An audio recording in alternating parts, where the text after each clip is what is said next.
Bonjour, petite vidéo sur le storyboard ou le non-storyboard. On va utiliser notre imagination. Ou bien, je sais pas comment dire. Est-ce que c'est du plagiat? Je ne sais pas. Donc, on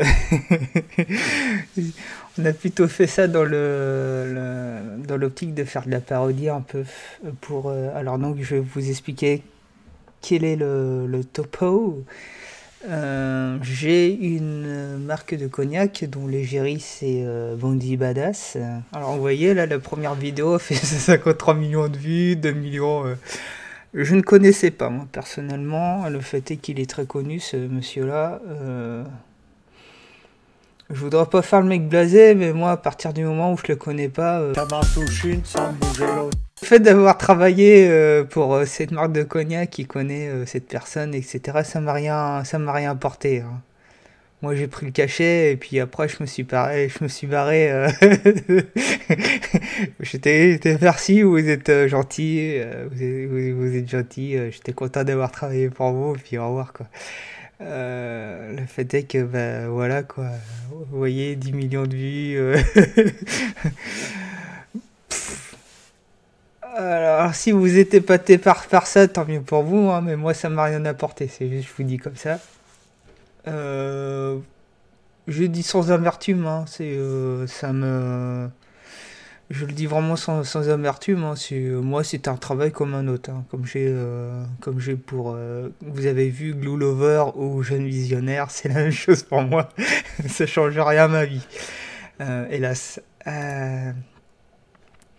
Donc on va regarder quelques petites scènes une petite scène de Game of Thrones. Alors je crois que c'est là. Si j'appuie là-dessus, hop.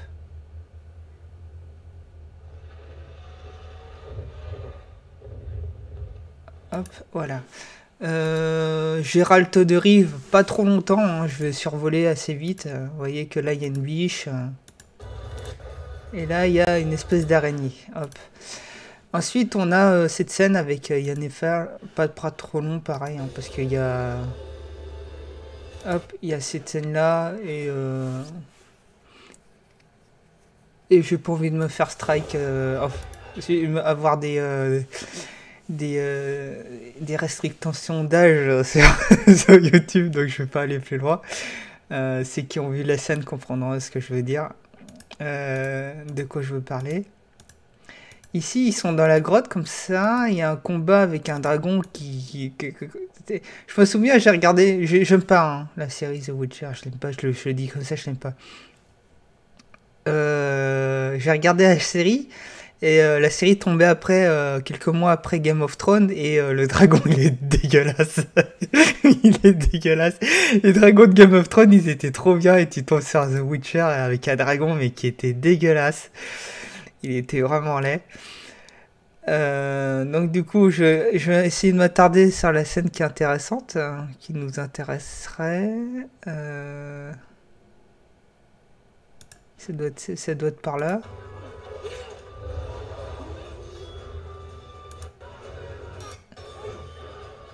Bon, à la limite, si on trouve pas... Oh, que de violence.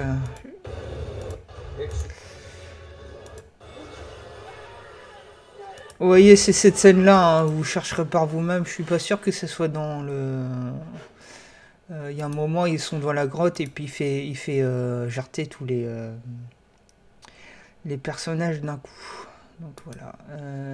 Dans l'autre cas, on a... bah oui, en fait, c'est une, deux, trois, quatre... ces quatre scènes-là que j'ai refaites sur l'Unreal Engine, en fait. Donc, faut que je le retrouve. Par exemple, je vais cliquer sur les... hop. Top, vous revoyez... mais moi, j'ai fait l'inverse. Il y avait le médaillon qui s'éclatait, et moi, il fait l'inverse. Alors ça, c'était fait sur Cinema 4D. Ensuite, on a... je l'ai reconverti en 4K, hein, mes chers amis, grâce à l'intelligence artificielle. Mais c'est magnifique, l'intelligence artificielle. Donc vous voyez, on va retrouver la bouteille dans cette scène-là. Pouf, voilà.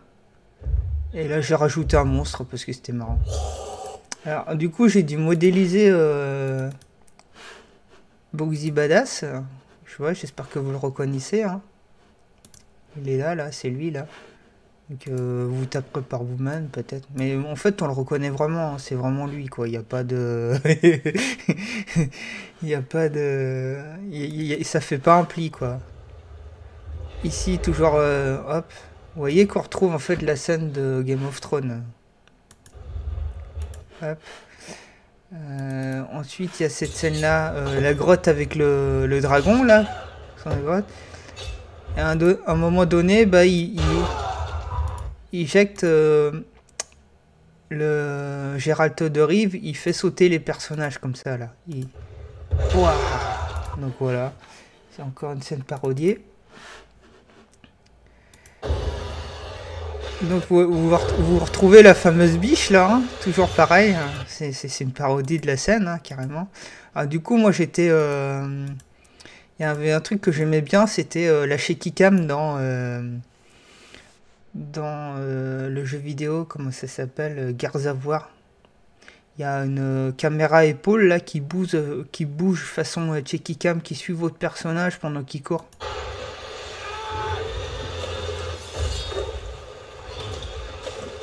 Hop. Et là, il se transforme là. Là, du coup, comme c'est en 4K, ça rame un peu, donc je vais mettre la version 1080p. Là, il y a une petite shaky cam. Et là, vous voyez qu'il commence à blanchir. Bon, écoutez, hein, les blancs font des blackface, alors les noirs, ils ont droit de faire des whiteface. Alors, hein. Oui, si tu trouves cette blague douteuse, n'hésite pas à me blâmer, laisser un commentaire ou faire un dislike. Tu auras totalement raison de le faire. On va passer maintenant à ce que j'ai... alors, je vais peut-être chercher le trailer, parce qu'en fait, tout ça, c'est pour un trailer, hein, c'est pour faire un faux trailer. Que je mettrai au bout finalement. Je vais pas vous le montrer tout de suite, je le mettrai à la fin de la vidéo. Et du coup, en fait, à chaque fois, comme je le dis, hein, comme d'habitude, à chaque fois je le dis, quand je fais une composition, toujours pareil, vous voyez que moi je sépare toutes mes scènes. Il n'y a pas de... je le répète à chaque fois parce que... il y a toujours des gens qui travaillent comme ça, ils mettent tout leur calque, ils ont 5 minutes de vidéo, 5 minutes de calque, les uns par-dessus les autres. Ça me fait rire. Puis après on va te dire, on va faire la remarque, toi, dis donc, tu ne travailles pas bien. Hein. On m'a fait la remarque, hein. Des gens qui font ça et puis qui me disent, bah dis donc, ce que tu fais c'est pas beau. Hein. Ouais, oui. Oui, non, j'en ai rien à faire maintenant, je suis freelance, donc ces remarques-là, j'en ai rien à faire. Mais un jour, je vous montrerai ceux qui m'ont fait la remarque, là, ce qu'ils font aujourd'hui, vous allez rigoler. Alors par contre, si je fais ça, il va falloir que je floute, parce que j'ai pas envie de leur faire de la pub, faut pas déconner non plus. Je l'ai dit rigolant, parce que c'est même pas que ça me donne envie de pleurer ni quoi que ce soit, c'est... putain, vous êtes ridicule, quoi. Donc voilà. Ici, en fait, on a ce sont des MP4, donc je me suis pas embêté à faire des effets de particules avec, parce que je le connais pas tant que ça. Hein. Je connais quand même Trapcode pour faire ces genres d'effets de particules. Mais le fait est que quand vous utilisez ce genre de plugins, parce que là, on n'est vraiment pas dans le script. Hein, je crois que c'est vraiment un plugin Trapcode ou commencer à faire de la simulation de fumée ici. Vous voyez, en fait, il y a de la fumée à peine perceptible, hein, mais il y en a un peu. C'est un peu lourd. En fait, ce que vous pouvez faire, c'est... je vais aller sur YouTube, je vais taper... Hein, prendre des trucs sur fond vert ou bien des trucs sur fond noir. Quand vous prenez des choses sur fond noir... vous mettez en mode écran. Moi, mon After Effects est en anglais. Donc vous mettez en mode écran. Et le noir, il s'en va. Alors par rapport à ça, j'ai juste une petite remarque. C'est pas grave, hein, en fait. Mais quand vous utilisez des fonds verts ou le mode écran, ça change un petit peu la couleur de votre de votre vidéo. Légèrement, hein, vous allez le remarquer. À vous de voir sur l'état. Ici on a des écritures au fond, c'est des PNG, hein, c'est des éléments, hein, c'est des PNG. Et les épées c'est pareil, c'est des PNG. Hein. Tout ça c'est fait assez simplement. On va voir en fait la scène numéro 2. Hop.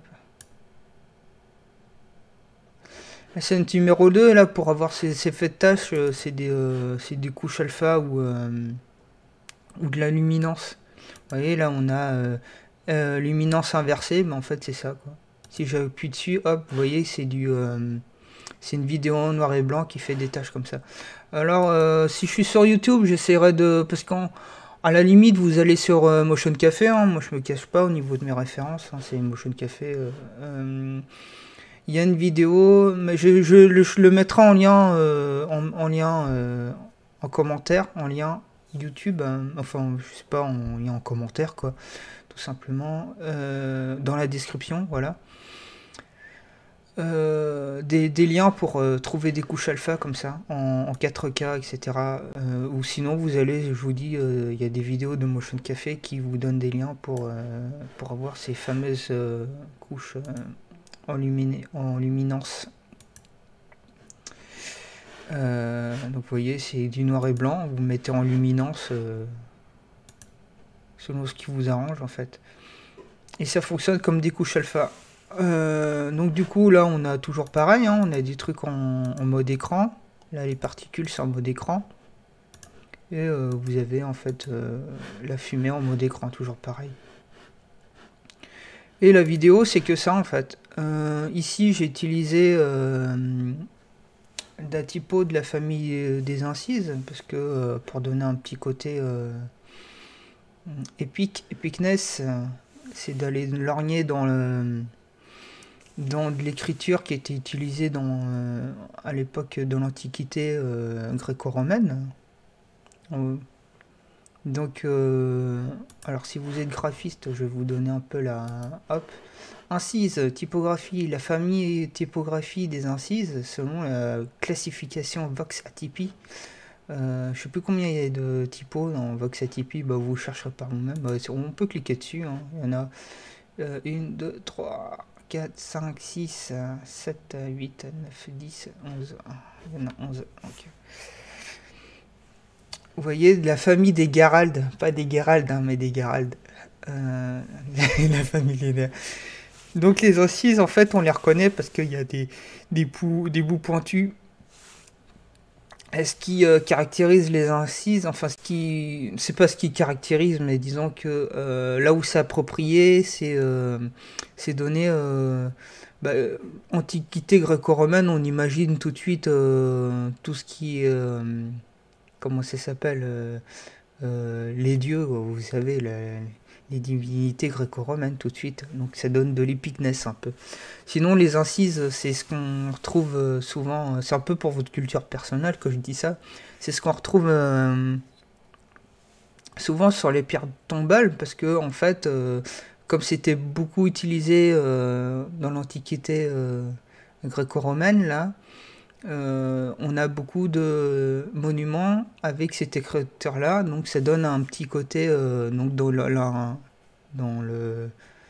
dans la culture, c'est ce qui ça donne une connotation un peu qui va vers l'éternité.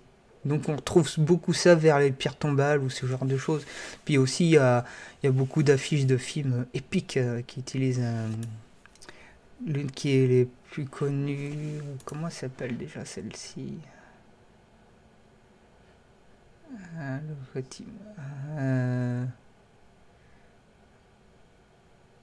il y a une typo, bah, je la retrouverai plus tard, là de mémoire j'arrive plus trop, qui est beaucoup utilisée dans les affiches de films, notamment les affiches de films. Tu aimes les films sur les gladiateurs? Voilà. Après c'est tout ce que j'avais à montrer, hein, donc voilà, c'est ce que j'ai fait. Comme je vais mettre la vidéo à la fin, bah, je vais pas tout faire défiler, mais ce que j'ai fait c'est que j'ai pris toutes mes vidéos de Unreal Engine Et je me suis fait un montage. Donc j'appellerais cette vidéo un peu le non storyboard quoi. Parce qu'en fait le storyboard si vous voulez c'est ces fameuses vidéos que j'ai reproduit en 3D sur l'Unreal Engine. Et ensuite je me suis un peu éclaté en utilisant des écrans et des bidules quoi. Enfin des Donc voilà, c'est à peu près tout ce que j'avais à dire. Puis je vais vous dire au revoir et je mets la vidéo tout de suite après celle-ci.